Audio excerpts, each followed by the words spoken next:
घर से बगैर पर्दे के जवान लड़की निकल रही है। बड़ी अजीब बात है, 60 साल वाली 70 साल वाली नकाब में निकल रही है और 20 साल वाली बगैर पर्दे के निकल रही है। और माफ करना मेरे भाइयों, आपके यहां के जलसों में जो बहुत सारी चीजें शरीयत के खिलाफ हो रही, उसमें से ये भी हो रही है। जलसा क्या है? साफ त्योहार है।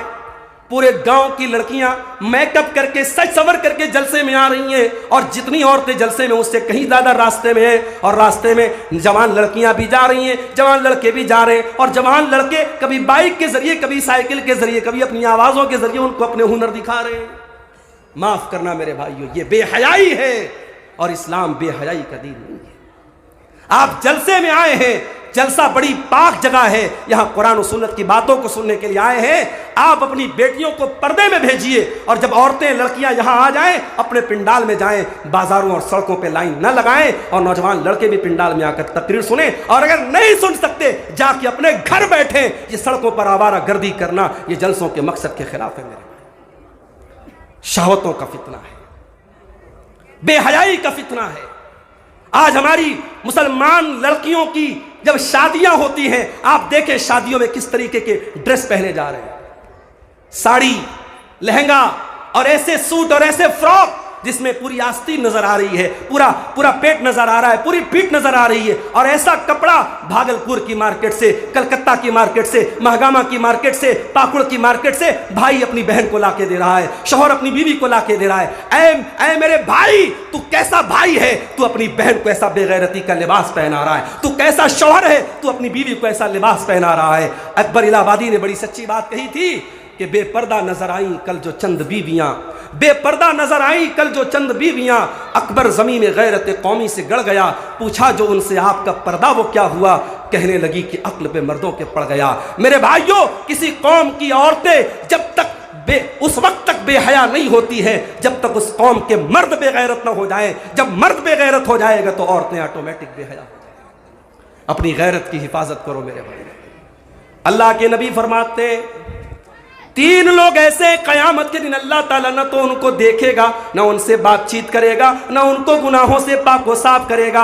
नंबर 1 अल-आक़ु लिवालिदैहि, अपने माँ बाप को सताने वाला। नंबर 2 अल-मरातुल मुतरज्जिला, मर्दों की नकल करने वाली और मर्दों की चाल ढाल अपनाने वाली औरत। और नंबर 3 अद-दय्यूस अल्लज़ी युक़िर्रु फ़ी आलिहिल ख़ुबुस, वो बेगैरत मर्द जिसके घर में बेगैरती का काम होता और उसको कोई फर्क न पड़ता हो।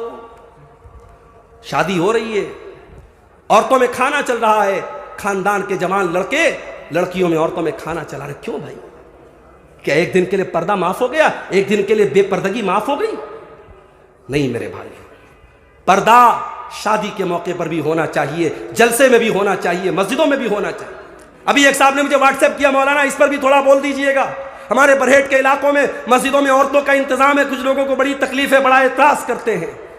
जो मस्जिद में औरतों के जाने पर एतराज करता है वो अपने ईमान की खैर मनाए, इसलिए कि मस्जिद में जाने की इजाजत औरतों को मैंने और आपने नहीं दी, हमारे मौलाना, हमारे नाज़िम इजलास साहब ने नहीं दी है, हमारे उलमा इकराम ने नहीं दी है। मस्जिद में औरतों को जाने की इजाजत हमारे नबी ने दी है। अल्लाह के प्यारे नबी ने फरमाया, ला तमनऊ इमा अल्लाहि अनिल मसाजिद, अल्लाह की बंदियों को मस्जिद जाने से मत रोको। मगर हाँ, मस्जिद में सेपरेट इंतजाम औरतों का होना चाहिए, उनकी एंट्री अलग हो, उनके रास्ते अलग हो और पर्दे में आए वो। और खास तौर से मैं अभी आज मैंने तेतरिया में जुमा पढ़ाया, वहां भी मैंने ये बात कही कि हमारे इस अंसारी बिरादरी के की जो मस्जिदें हैं पूरे इस प्रखंड में, पूरे इस इलाके में, साहेबगंज से लेकर गुड्डा तक, मैं एक चीज देखता हूं, जुमा की नमाज में औरतों का इंतजाम नहीं। बड़ी मस्जिद है माशाअल्लाह, 2 मंजिला मस्जिद है, औरतों का इंतजाम नहीं। क्यों नहीं है मेरे भाई? अगर आप ये समझते हैं कि बरहेट के जलसे में औरतों का इंतजाम हमने करा लिया और औरतों ने दीन सीख लिया, हमने नीमा में और हमने लालमटिया में और हमने फला फला इलाकों में जलसे कर लिए और औरतों का इंतजाम कर दिया और वहां औरतें आ गई और दीन सीख लिया, गलत सोच है आपकी। एक रात के जलसे से औरतें दीन नहीं सीखेंगी। हर मस्जिद में जहां जुमा की नमाज होती है, आप औरतों का इंतजाम रखिए, सेपरेट इंतजाम, अलग इंतजाम। और वहां अपने घर की औरतों को जुमा में लेके जाइए और मैं दावे के साथ कहता हूं, साल के 52 जुमा के खुतबे अगर आपके घर की माओ बहनों ने और बेटियों ने उसमें शिरकत की और 52 आधा घंटे के जुमा के खुतबे उन्होंने सुने, दीन की बहुत सारी नॉलेज लेकर के वो घर जाएंगी और इंशाअल्लाह बहुत सारी बुराइयों से वो बचने लगेंगी। आज आपको हैरत होगी कितनी औरतों को नमाज का सही तरीका नहीं आता, वजू का तरीका नहीं मालूम, गुस्ल का तरीका नहीं मालूम, हैज और निफास के जरूरी मसाइल नहीं मालूम। जो मदरसे में पढ़ी लड़की है, आलिमा है, उसकी बात मैं नहीं कर रहा हूं, आम औरतों की बात कर रहा हूं। अपनी औरतों को दीन सिखाओ मेरे भाई। नबी अकरम के दौर में अंसार की औरतें आती थीं और बड़े प्राइवेट मसाइल भी अल्लाह के नबी से पूछ लेती थीं। अम्मा आयशा ने एक मरतबा बड़ी हैरत का इजहार करते हुए फरमाया, नेमन निसाउ निसाउल अंसार, अंसार की औरतें तो बड़ी बेहतरीन औरतें हैं। ला यमनउहुन्नल हयाउ अन यतफक्कहन फिद्दीन, वो दीन सीखने के मामले में शर्माती नहीं है। अपनी औरतों को दीन सिखाओ मेरा, ऐसा दीनदार बनाओ अपनी बेटियों को कि तुमको मसला पूछना पड़े तो अपनी बेटी से पूछो। हजरत अबू बकर सिद्दीक को देखो, आखिरी टाइम है, इंतकाल का टाइम है, उनकी बेटी हजरत आयशा उनसे मिलने के लिए आती हैं, बाप का आखिरी टाइम है और अबू बकर सिद्दीक अपनी बेटी से सवाल करते हैं, ऐ मेरी बच्ची, अल्लाह के नबी के कफन में कितने कपड़े थे? अबू बकर सिद्दीक कौन है? नबी के यार गार हैं, नबी के सबसे खास सहाबी हैं, मगर कफन कितना था अल्लाह के नबी का? ये तो जाहिर है कि अल्लाह के नबी के घर वाले ज्यादा बेहतर बता पाएंगे। पूछा, बेटी अल्लाह के नबी के कफन में कितने कपड़े थे?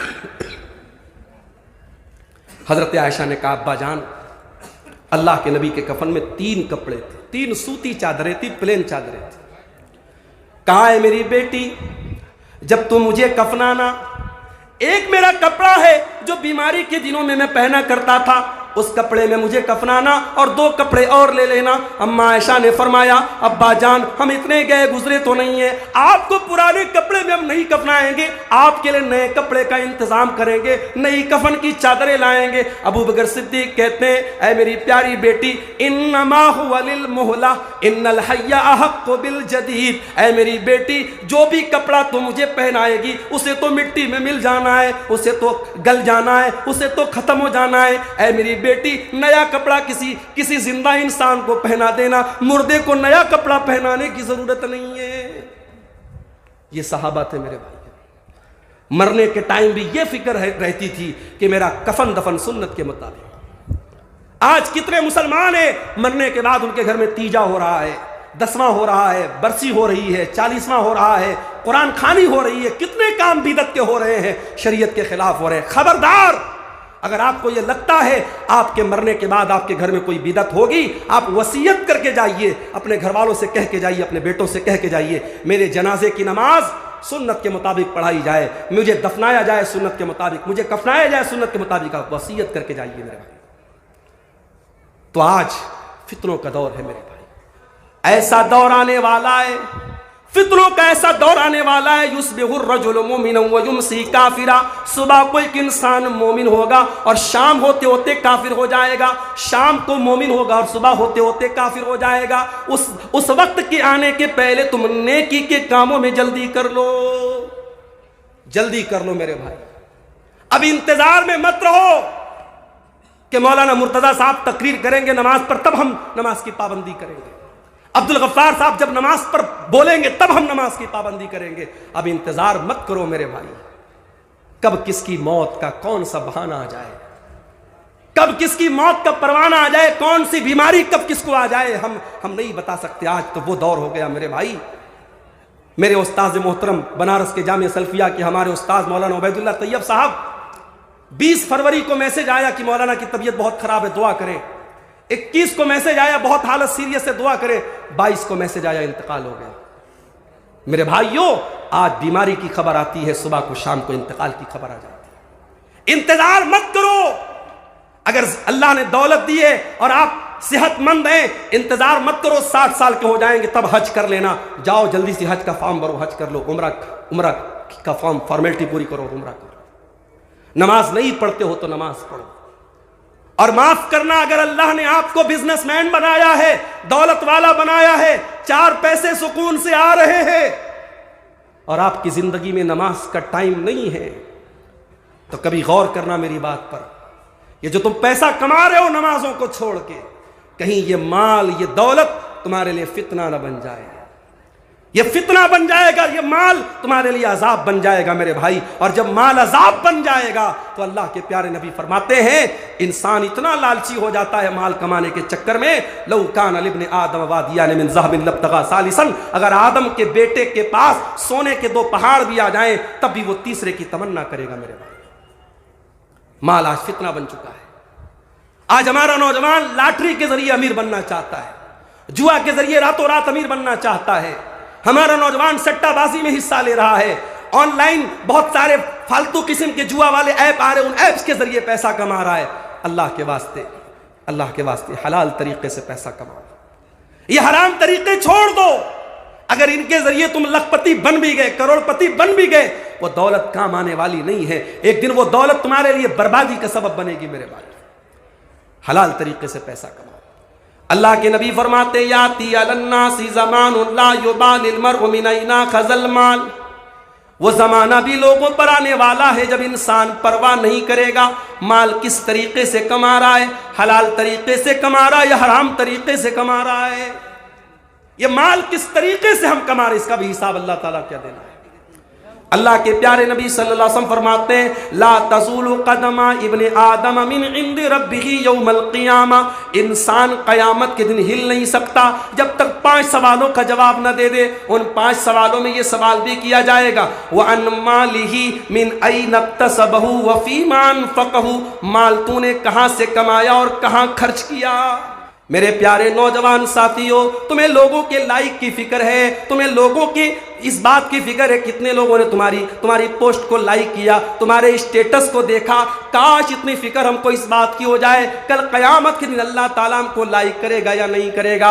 ओ फेसबुक पर फिल्टर करके अपने चेहरों को खूबसूरत बनाने वाले मेरे नौजवान भाइयों, मेरी बहनों जो अपने फोटोज को सोशल मीडिया पर डाल रही हो, कहीं क़यामत के दिन हमारे इन खूबसूरत चेहरों को अल्लाह ताला जहन्नम की आग में न डाल दे। वुजूहुन यौमइज़िन अलैहा